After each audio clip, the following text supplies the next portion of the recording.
Hello and welcome to Archbishop M.C. O'Neill Catholic High School, located in Northwest Regina, Saskatchewan. Our school opened in fall of 1966 with enrollment of 250 students. Today, we have over 800 students representing our province's rich cultural heritage and diversity. In addition to traditional educational programs, O'Neill offers a French immersion program and advanced placement courses. Today, I am joined by four of my fellow students to participate in a panel discussion for the Canadian Wildlife Federation. My name is Bersha Koski and I'm in grade 12. I'll invite them to introduce themselves now. I'm Sierra Haynes, I'm in grade 11. I'm Colton Molnar and I'm in grade 12. I'm Brennan Kowalski, I'm in grade 11.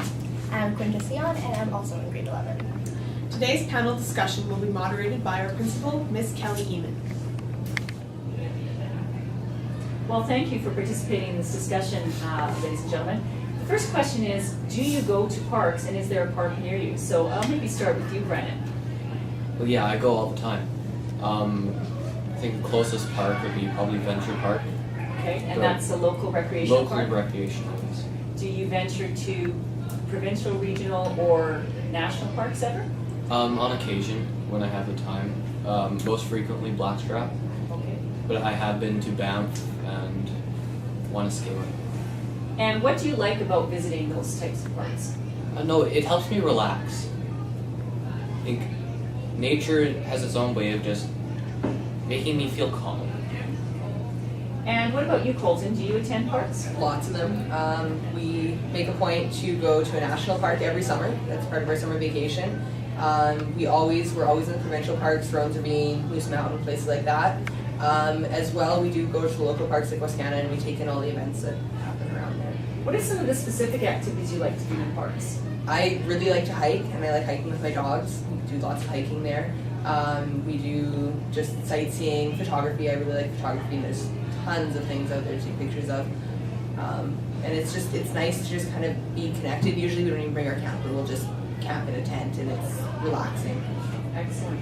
Sierra, what's your involvement been traditionally in terms of visiting parks? Well, before my parents even brought me out of the country, they made a point of going to different parks. So I've been to Banff and Cypress Hills and they have zip lining there, which is really fun. And we go to Moose Mountain every summer because that's where my fiddle camp is, for Knossi. And we've gone camping around Rowan's Ravine and stuff, and usually like my friends will invite me out too. We all just have a really great time. Sierra, is there anything that you found that you can't experience at some of the parks you've attended? Sometimes like you can't get up close to some things you want to. Like I know that I've been to it was Kennington Manor. There's a place there, like some of the things you couldn't touch and like get close to and personalize with. That was kind of sad. Because sometimes you see an animal and you know what you want to touch them, but you can't. I don't know. Like there's a place in Alberta, it's a Badlands, and you want to always touch the fossils and pick them up, but they strictly tell you no touching, which is kind of sad, even though you're gonna put it right back. All right. Quinta, do you attend parks or not so much? I do. There's a lot of recreational parks in the city that I go to, and occasionally I go to parks just in Saskatchewan and at Bishop Parks in BC for camping. Excellent. Is there a park that you haven't been to that you'd like to visit? I definitely like to visit some more in BC because it's really beautiful out there. Excellent. Brooke, do you think people should spend time outside? Why or why not?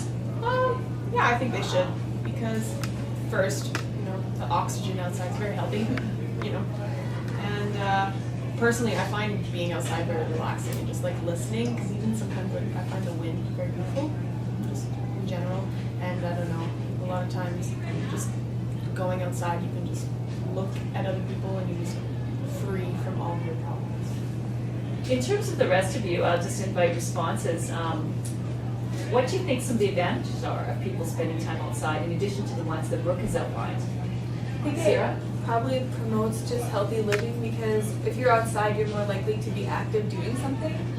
Whereas if you're inside, you're probably not going to be running on your treadmill. You're probably going to be doing some kind of paperwork, homework, being on your phone, and you kind of screen. Whereas when you're outside, you kind of feel like this is a time to go explore and not so much be sedentary. Does anybody have anything else they'd like to add?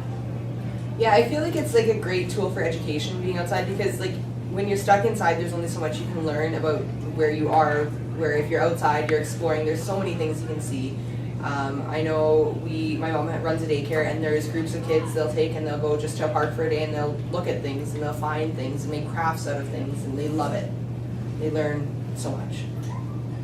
What do you think keeps people from actually going outside? Brennan, any thoughts? Sheer laziness. Yeah. Sheer laziness. Pretty much. With today's technology, everybody's feeling that with the technology so advanced that okay, I don't have to do this because this is so much cooler. I want to play my video games. Whereas outside, well, what's over there? Oh, look, a duck. Okay, in addition to Brennan's response that he felt that the reason people didn't spend time outside was because of sedentary lifestyles, technology, the lack of will, can any of you think of any other reasons why people might be prohibited from enjoying our parks or discouraged in terms of taking advantage of those opportunities? Yeah, I think because of the fact that we live in Saskatchewan and we have such a cold, long winter here, I think people more prefer to be in their houses just because it's warmer and they don't feel as comfortable going outside when it's cold. They like to be in their zone where they can just be them instead of having to go outside and have all these layers Like and it's bundle up and be like, severely cold. let's run to the car. Or like, you know what I mean? They can't enjoy themselves as much when it's cold. Can anybody think of any other reasons? I can think of distance because when you're thinking of a provincial park, sure it's close, but they aren't as big as like a national park. You can explore a provincial park in a few visits, you kind of know what's there. Whereas a national park, it'll keep on giving, and in a location like ours, we're really far away from the nearest national park. Like it's Yeah. quite a trip, and that adds to the cost of a park too. All right, our next question is it important to protect some areas of the world? I'm going to start with you, Quinta. Of course it is. We need certain areas to remain as they are for environmental reasons and just because of the beauty, and just we need to leave certain things alone just because it's there and we can look back, kind of look at it as our history, like how there's trees that have been there for hundreds of years. It's kind of nice to be able to see that type of history that's not necessarily created by us. Did you want to add anything to that, Sierra? Yeah, I think like I agree with Quinta on a lot of those topics because we have so much, especially here right now with the big boom going on. There are so many houses and buildings going up and you don't really get to appreciate what was here before.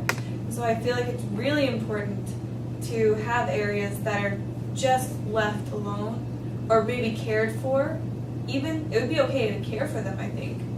But just have something that's natural because when I look out my window, I just see more houses and buildings.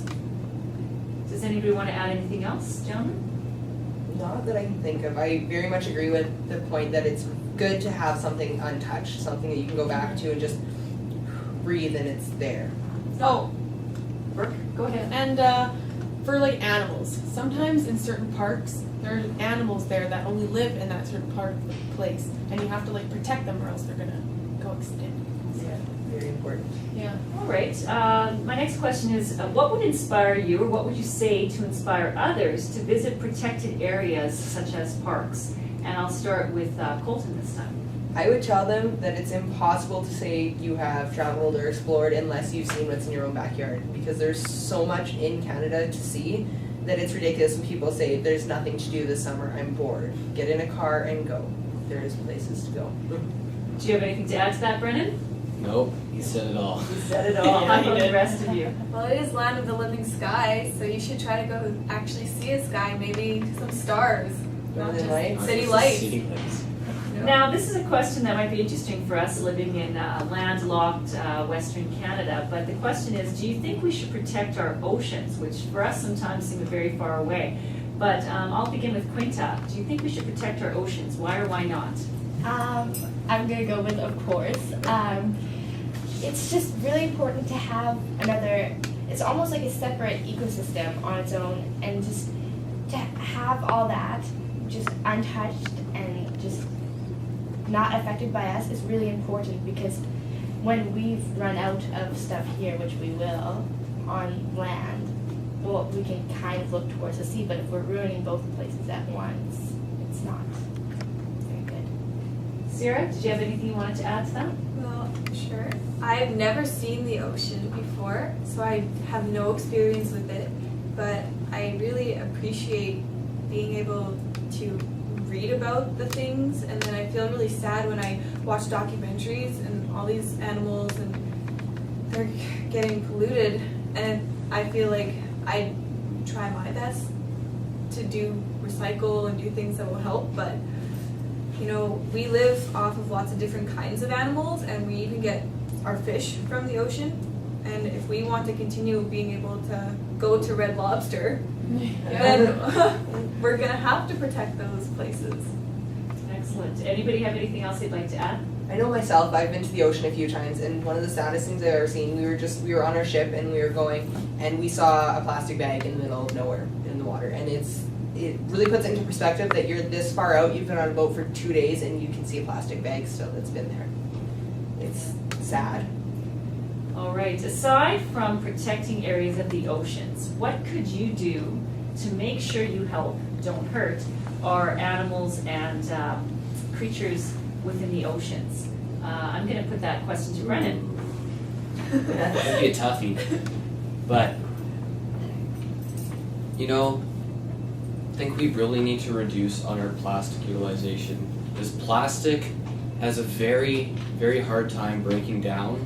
Like, and even if we put it in a landfill, somehow, through some things, it still sometimes makes it out to the ocean, where it's dangerous. Like, choking and... So to keep the oceans healthy, I'm hearing recycling, reduction. Are there any things else that you want to Yeah, add? I've heard that lots of companies put a lot of pollution, waste into the oceans. And I think that could probably go down, probably if they're more responsible in the way they were manufacturing. How would we ensure that might happen, do you think? What would we have to do? Is there something that, I'm not a great scientific mind, I don't know. do you think laws and Yeah. government laws could help reduce Probably. that? More of a governance over what's allowed. Governance over what's I mean, we have a lot over here, so if we didn't, we need to save our Earth. That's just the We need to be reality. leaders. Yeah, Set a positive example. we have a lot. We could also take a little less. Especially our generation, because Yeah. we're just Yeah. what's next. Yeah. Like me, I'm in grade 12. I am going into the world next year, and it's just us that has to deal with everything now. Because everybody is going, and they're over the age where they're capable of doing something, because they're just not taken as seriously as the younger minds are. And also, we have all this social media now. It'd be a good way. We have a real platform to get across to people our own age about doing better by the environment. Well, on behalf of the Canadian Wildlife Federation and Randy McLeod, I'd like to thank you for participating in this panel discussion today. Is there anything you want to say to the Canadian Wildlife Federation? Take a look at the camera, give them a wave.